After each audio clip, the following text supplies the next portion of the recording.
I have a wonderful guest in studio, Fern Field, who most recently served as consulting producer on the indie movie Shakespeare Cat, and is in development with executive producer Jorn Winther on another independent film tentatively titled Without Warning, based on the book Night of the Full Moon by a local author, retired FBI agent Herb Clow, who unfortunately could not be with us today, but I will have him on another time to talk more about the story.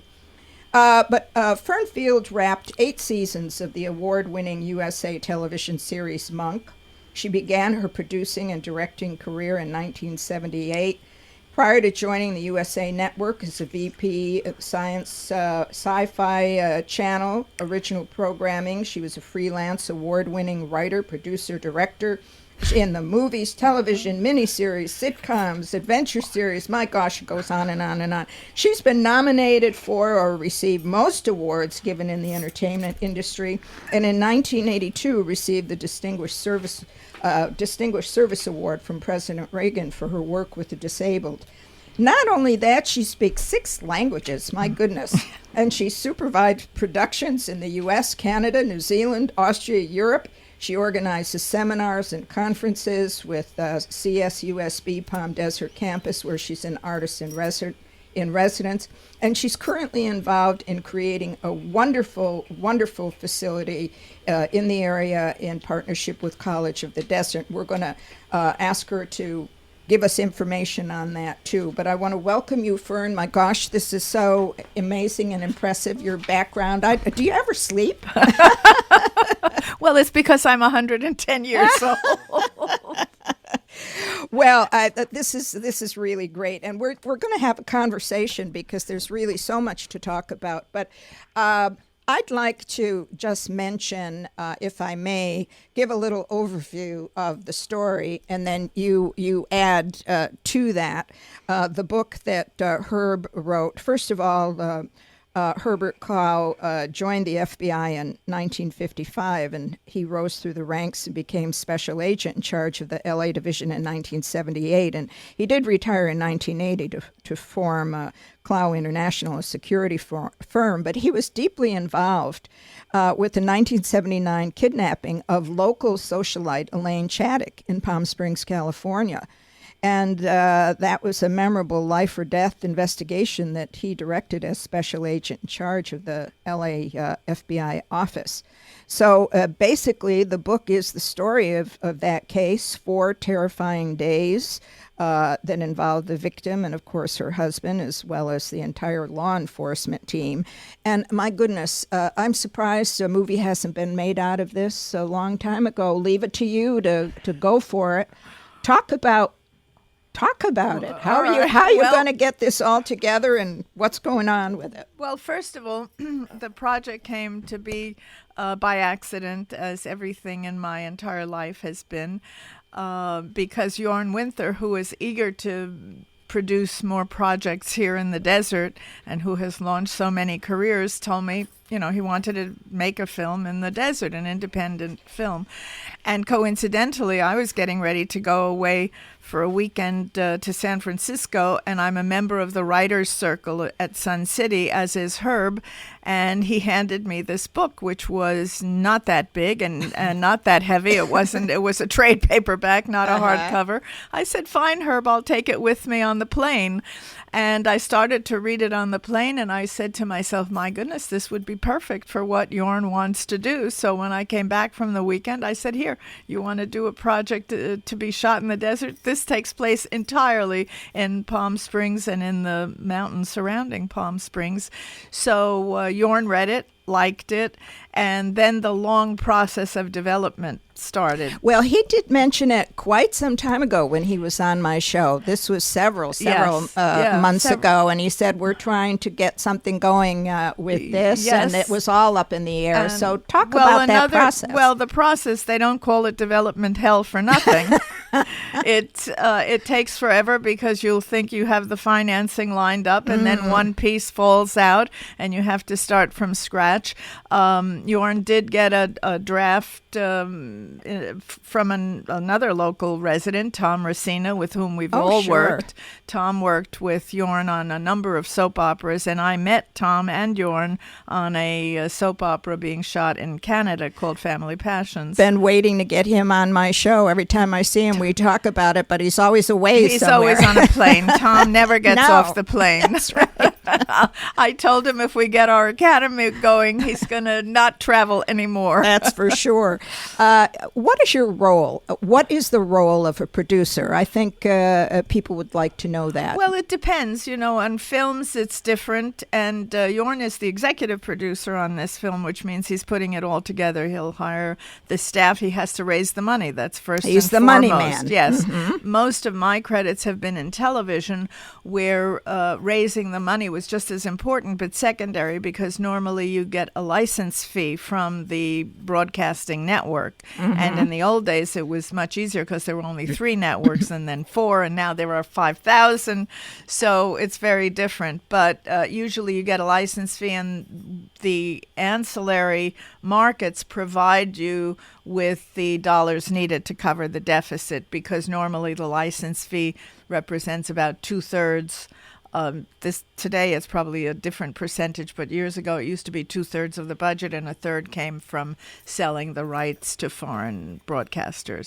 So, but in films, the executive producer does it all. He raises the money. He acts as if he wants to get if they want to get a studio involved, they take it to the studio. It's a very long process, and I don't know of any project, unless it's ripped from the headlines and has to go to shoot right away. It takes years. It just takes years. And especially now with the downturn in the economy, it's that much more difficult to raise. So where are you in this process well, right now? Well, he's very close, he really is very close, and it's who knows? It's a matter of weeks. And it's a secret process, because you don't want people to get wind of where you're getting things and money from and all of that. But more perhaps than being secret, you don't want to start announcing things and then find that they fall apart. That happens all too often. So you have to be careful. But we've, Jorn has scouted locations, has done the budgets, the preliminary budgets, and all of that. Oh. And what have you been doing? Well, I've been working with Tom on the script and with Herb, and the next step would be I want to go see all the original locations. Fortunately, a lot of them haven't changed, and of course we may wind up shooting in slightly different locations, not necessarily those.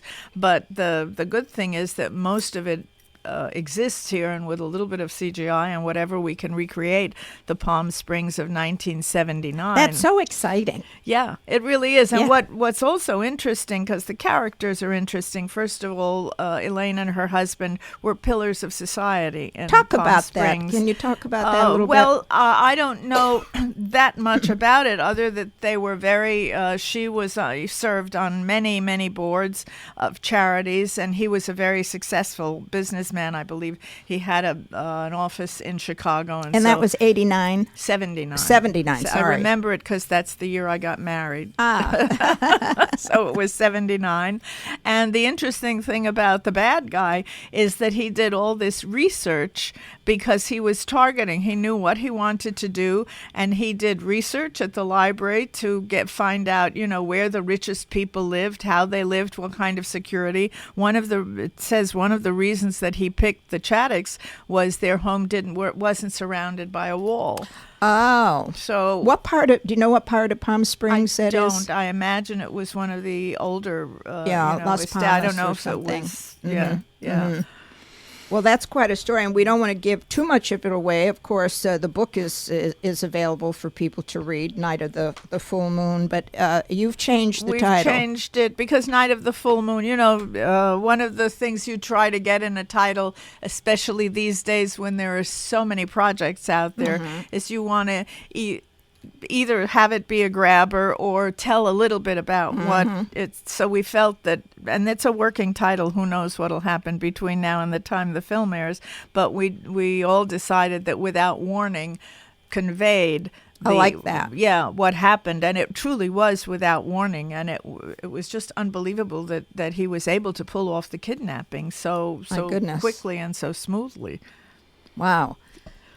Yeah, Night of the Full Moon kind of sounds like one of the vampire stories or something yeah, exactly, these days. Right, yeah, exactly. Right. And the other exciting thing about the project is that it offers an opportunity for casting to, not necessarily 20-something actors, but some of those great actors and actresses that we have, many of whom are living right here in Wouldn't the that be Coachella fun? Valley. Oh, So that's what makes it so much fun. Well, this could really be the beginning of getting a lot of attention for local talent. I know people like yourself have been, and Jorn and others, in Women in Film and Television and other organizations have been trying for a long time to really make this more of a movie-making center. And there have been some successes that you have been involved in locally. Right, But- and of course there's Kim Waltrip, Well, who's Kim- doing a lot of local production at which is very good for and everybody. her movie was... Well, she started with Adopt the Sailor. I think Right, she's that- done 4 or 5 since then. Yes. God bless her. Yes, and I can't. Do you remember the name of the one, the last one that was based on kind of the Christmas story? Sorry, Kim, No. but when you're on the show, we'll talk about that. But back to Fern. So now you're still waiting for all of this. You feel that you're close. What's the next thing? Let's say you get the money. It's a now go. that- Then what? Now that we're heading into the summer, which would really make it brutal for shooting, Yeah. because we would be out in the desert mountains. no way. So Jorn sort of has the next couple of months to put together. We need to get the polish on the script. You keep rewriting even after you start shooting, but you want to get it as close as you possibly And can. Herb is working with you on the script. Herb is giving input. He's giving notes, etc. And so that will be a process. And once he has, once Jorn has the financing all in place, then he'll go out. He's got a wish list of actors and actresses that he will approach, and then we'll start making the announcements. And I imagine that we would hopefully go into production right in September. Now, I know that Jorn wanted to start in May, but we're in May, and I don't think he's gonna. It's like but building building a kitchen and saying, "Oh yeah, it's going to be finished in 3 months," that's but right, it never exactly, happens. Right, exactly. right. But I know he's eager to get it started, and Yeah. so it'll start sooner rather than later. Now I know you're a multitasking person, and you've got the Academy. Let's talk about that. First of all, give the full official name. Well, the full official name so far is the Coachella Valley Film, Television, and Music Academy. And this is an idea that I've been pitching for, almost long time.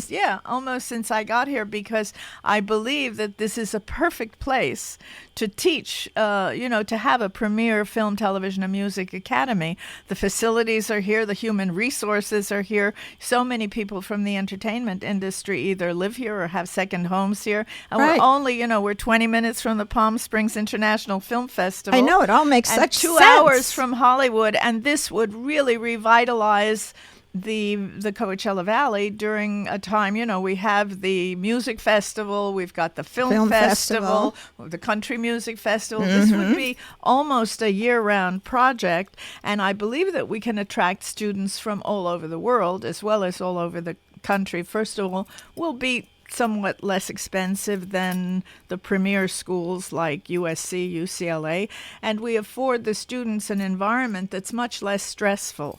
Now you're working in what fashion with College of the Desert? Well, we were planning, which now is not going to happen because not enough of the funding. We were going to do a summer program because of budget cuts. Yeah.